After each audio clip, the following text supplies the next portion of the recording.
আসসালামু আলাইকুম রহমতুল্লাহ। দর্শক, এই যে দেখেন আমাদের কলম্বিয়ান লাইট ব্রাহ্মা, আমি যে দুইটা মুরগি এনেছিলাম, আলহামদুলিল্লাহ দুটোটা সুস্থ আছে। ওদেরকে সকাল থেকে দুপুর পর্যন্ত ছেড়ে রাখি। এই যে দেখেন একটা এখনও ছাড়া আছে। আমি জুমার নামাজের পরে একটাকে বেঁধেছি, তো ওকে বেশি দাওয়া করি নাই, ওকে সহজে ধরতে পেরেছি বিদায় এটাকে বেঁধে রেখেছি। যেহেতু প্রচণ্ড গরম, আমি নিজেও গরমে কষ্ট করতেছি, তাই অতটা দৌড়াদৌড়ি করে ধরি নেই, কিন্তু আশেপাশেই আছে আলহামদুলিল্লাহ। সন্ধ্যার দিকে ওকে ধরে খোপে দিয়ে দেবো। আর আমার এর আগের ভেজে যে মুরগি ছিল 35টা, মাত্র 3টে মুরগি আছে, আরগুলো বিক্রি করা শেষ আলহামদুলিল্লাহ। হাফ কেজির কাছাকাছি হয়ে সেই মুহূর্তে বিক্রি করে ফেলেছি, যেহেতু আমার ওদেরকে যে ধান খাওয়াই, ধান পাওয়া যাচ্ছিল না। আলহামদুলিল্লাহ পরবর্তীতে আবার ধান কিনতে পেরেছি। তো এই যে একটা দেখছেন আমি বেঁধে রেখেছি, মূলত আকৃতি এবং সৌন্দর্যের দিক থেকে আমার আগের ভেজের এই 35টা মুরগির মধ্যে এটাকেই খুব সুন্দর লাগছিল।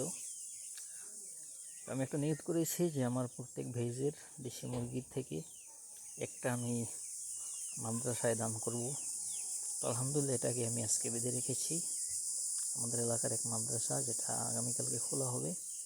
তো আমাদের এখানে ওই মাদ্রাসার শিক্ষক আছে, আমার চাচা হয়, সে আজকে মাদ্রাসায় চলে যাবে, তার কাছে আমি দিয়ে দেব, এই জন্য এটাকে বেঁধে রেখেছি।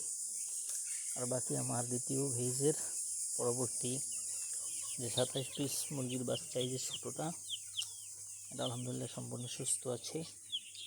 আর এই যে নিচে আছে বড় সাইজেরগুলো, আলহামদুলিল্লাহ একটু কিছু অসুস্থ হয়েছিল, আল্লাহর রহমতে এখন সুস্থ দেখে আশা করি সবগুলো সুস্থ হয়ে যাবে। আর একটা আপডেট হচ্ছে, আমার যে কোয়েল পাখি ছিল অনেকগুলো বিক্রি করে ফেলেছি, পাশাপাশি কোয়েল পাখির মধ্যে নতুন 3টা বাচ্চা অ্যাড করেছি।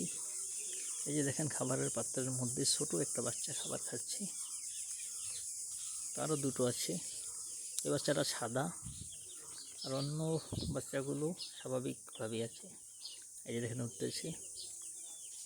তো আরও কিছু বাচ্চা আমার আনার টার্গেট আছে, এবং পাশাপাশি আরও 10 পিস ফাউমি এবং 10 পিস টাইগার মুরগির বাচ্চা আনবো ইনশাল্লাহ, নিয়ত করেছি। আপনারা দোয়া করবেন। আমি দেশি মুরগির মধ্য থেকে প্রত্যেক ভেজের একটা ইনশাল্লাহ মাদ্রাসায় দান করবো, এটা আমার প্রতিজ্ঞা। আল্লাহ যাতে বরকত দান করেন।